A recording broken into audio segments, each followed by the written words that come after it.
This post is a little different because I'm not just showing a photo that I think is especially good. It's average. It's a photo of a drop of water on some grass. The reason I put it here is because I want to illustrate the thought process that went on in my mind when deciding which picture to use. So I went out on a kind of a rainy day.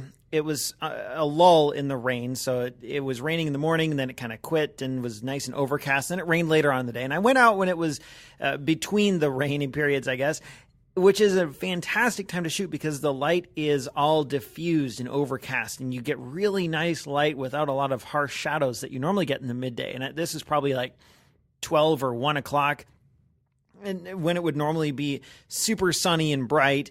But here you get these awesome rich colors that you don't really get any other time unless it's really overcast. So anyway, I went out shooting and I saw this little patch of grass and some water droplets on it.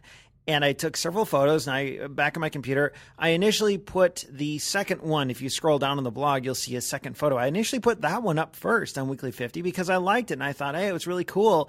There was this grass, this blade of grass with some drops of water, one of which is clearly in focus and others which were not. And you had that red in the background, which was actually a flower that was kind of blurry.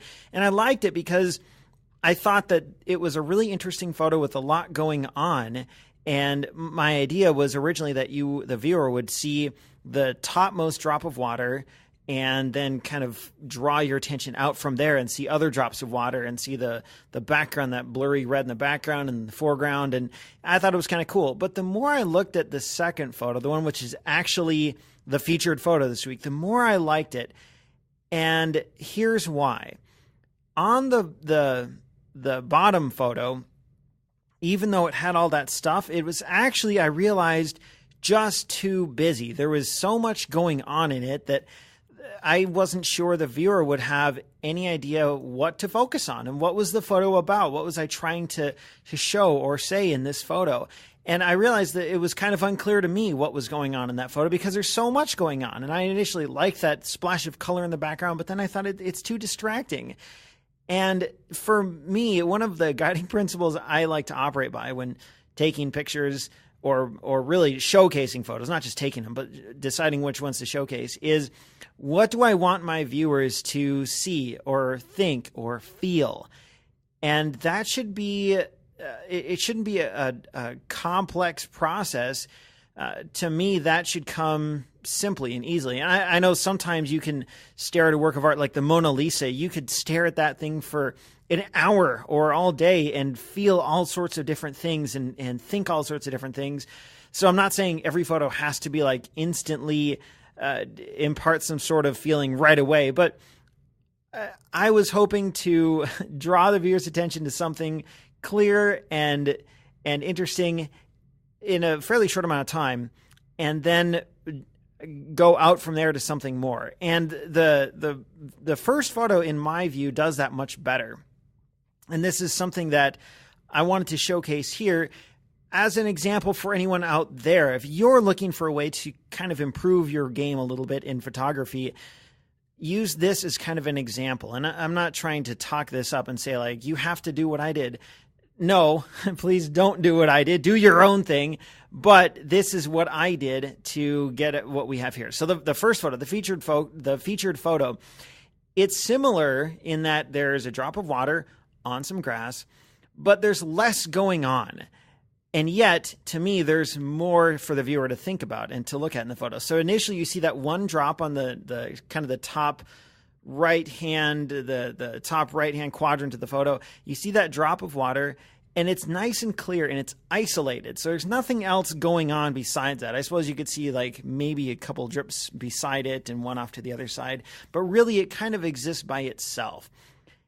After that, and it's really nice and clear and nice and in focus, as opposed to the second one where there's like 4 or 5 drops of water and they're all like in varying degrees of focus. And so on the top photo, you see a lot more on which to focus. Like there's one thing on which to focus, not many things. And by doing that, it's much more clear to the viewer what you should be focusing on. From there, because it's so focused on that one drop of water, then in my view, you have more context for the photo, more to look out on after that. And then you start to see there's more blades of grass in the foreground and there's blades in the background. And then you hopefully start looking at other elements. Like there's this weird horizontal blade of grass on the left-hand side. There's that bit that's kind of in focus on the way top left that almost looks like a candle. It's the tip of a piece of grass that had turned brown or something. And to me, it's a much more interesting photo, even though it's simple and there's less actually happening in general in the photo. I think there's more to that photo than the second one.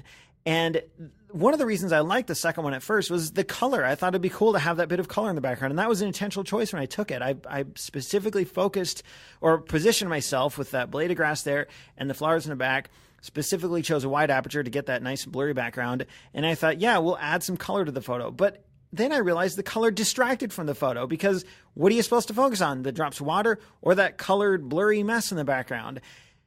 So the takeaway here, the lesson here is that as a photographer, your pictures, well, and I'm sort of preaching, I don't mean to get on a soapbox because every photographer is different, but my approach is, and take it for what you want, my approach is that the point of a photo, there should be a point to your photo. And if someone looks at the photo and is not quite sure what's happening and not quite sure what the point of it is, then it's possible that you haven't done your job as a photographer. Now, maybe you intentionally wanted to confuse your audience and give them something nebulous so that they really have to think about it for a long time. And if so, great, then do that. So don't just sit and do what I did. But I wanted to illustrate my thought process here and explain why I chose the top photo instead of the bottom photo. And hopefully that might give you a little bit to think of in your own photography as well. Aside from that, the lesson of just go out and shoot in conditions that you might not think of, like if it's cloudy and overcast, that's an awesome time to be out shooting. So go out there, have fun, shoot some photos, and share them, and just have fun doing it. Now I'm rambling on way too long. Sorry about that.